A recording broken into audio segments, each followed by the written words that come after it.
Alright guys, so it's been about a month or so since the March Google update, and I wanted to shoot this quick video to just give you guys a bit of an update as to overall what's happening, what we know so far regarding websites that have hit, that haven't got hit, etc. And basically what you should do from here and if you should make any changes. So the first thing I want to go into is I want to show you the pattern that I've noticed across my own websites, and also speaking to other people I know in the SEO industry and seeing what others are saying as well. And basically the general consensus here is that Google has just predominantly hit content sites. So while that's not necessarily 100% accurate, in that not every single content site got hit, especially ones with like larger authority sites, they were mostly fine. But sites that had a bit less authority or were smaller content sites, it's pretty consistent across the board that basically those sites have been hit. However, sites that had some kind of service or were selling something, so for instance like local business sites, e-commerce websites, etc.,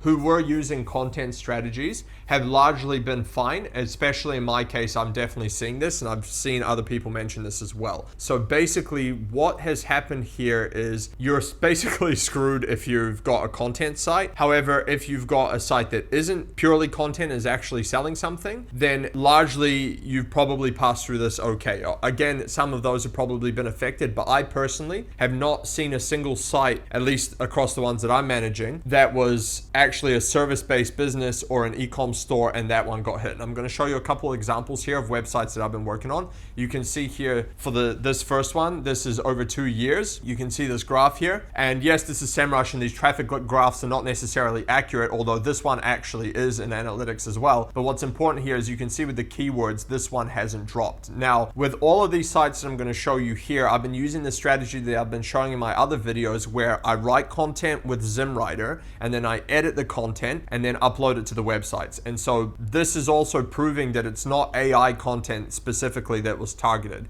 It's definitely what site the content is on, and then also what I guess the content is, because there are definitely AI written articles on this website because I used ZimWriter to write them, and then I edited them, some more so, some less so, and then I published them on the site. Here's another example of the same thing. Now again, this traffic graph is not actually accurate. They're getting about 3 or 4 times this traffic at the moment. However, what's important is the keyword graph here. So you can see the keywords are clearly going up that SEMrush is picking up on. They are not dropping by any means. And this one definitely has a lot of AI content because I wrote it and put it on this one. And again, it was edited though. It wasn't just straight to the website, but it was written with AI and was put on here. So that's proving that AI content is not an issue. I'll show you another example. Again, this one here, which I did AI content on, and it's going, and by the way, as a side point, all of these were also predominantly content-based strategy. I didn't do a lot of backlinking of these. These are all local businesses who are offering services. The only backlinks I did to them were citations, and then everything else was basically natural from here.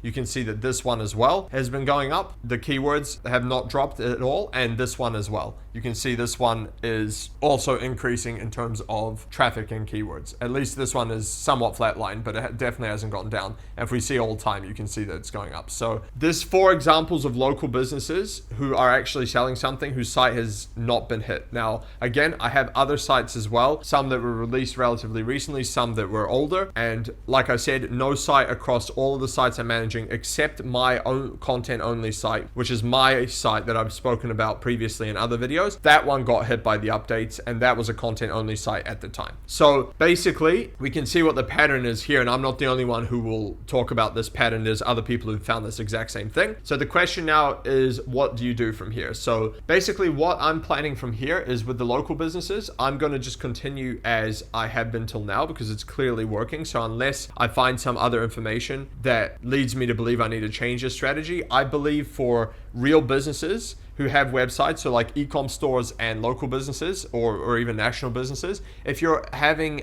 some people have described it as a conversion event on the website. So for example, people have to fill out a form or they purchase something. If you have that on your website, then it seems like you've largely passed these updates relatively unfazed. And if that's the case, I would personally continue on the content strategy that I've been using and have spoken about in previous videos, and I'm going to be doing that. The only thing I would recommend, and what I'm also going to do, is maybe pay a little bit more attention to the editing of the articles. So don't go straight full AI. just make sure that the search intent is correct and that you've actually addressed it properly and that the article is actually like relatively decent, that people want to look at it and read it so that you have positive user signals. That's what I would be doing. But other than that, I still believe that the content strategy works. It seems it's definitely working on these sites. It's not negatively impacting any of them. So in that sense, it's fine. The problem you have is if you have a content only site. Now, with that one out, I have not seen any, let's say, definitive ways of recovery. I'm also experimenting with my one, especially the one that dropped. I'm currently building an e-com store on that one, and I'm going to see if it recovers by actually placing real products on there and having people actually be able to purchase things from it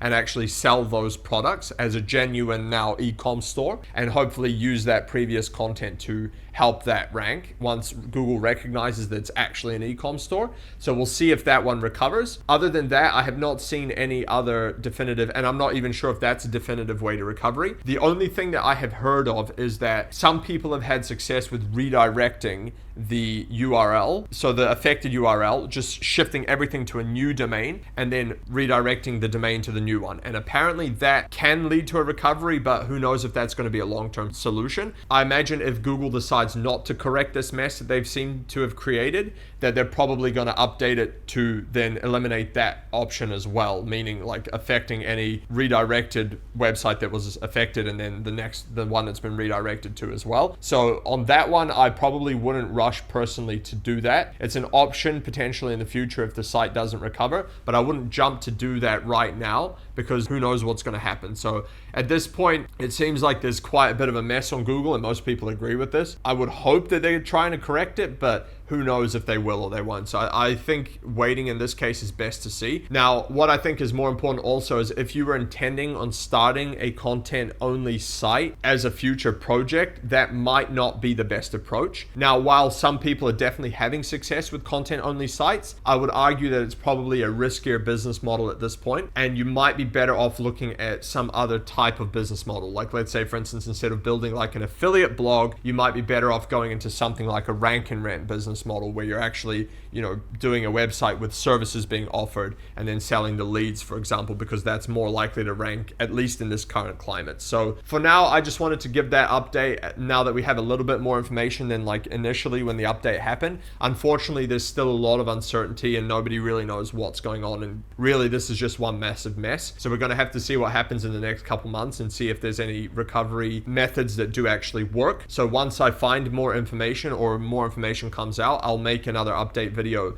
if there's anything relevant to address, and hopefully not another update that causes even more damage, but hey, we'll see what happens. So anyway, I hope you guys enjoyed this one and it's given you at least a few ideas of what maybe you should do from here. If you have any questions about this, throw them in the comments below and I will address them. Otherwise, if you would like me to help you get results with your website in terms of Google Ads or SEO, go to dominatemarketing.io and book a call with me there. Otherwise, if you'd like me to coach you on how to do Google Ads and SEO for only $49 a month, go to learndominatemarketing.com. Like I said, hope you guys enjoyed this one and I'll catch you on the next one.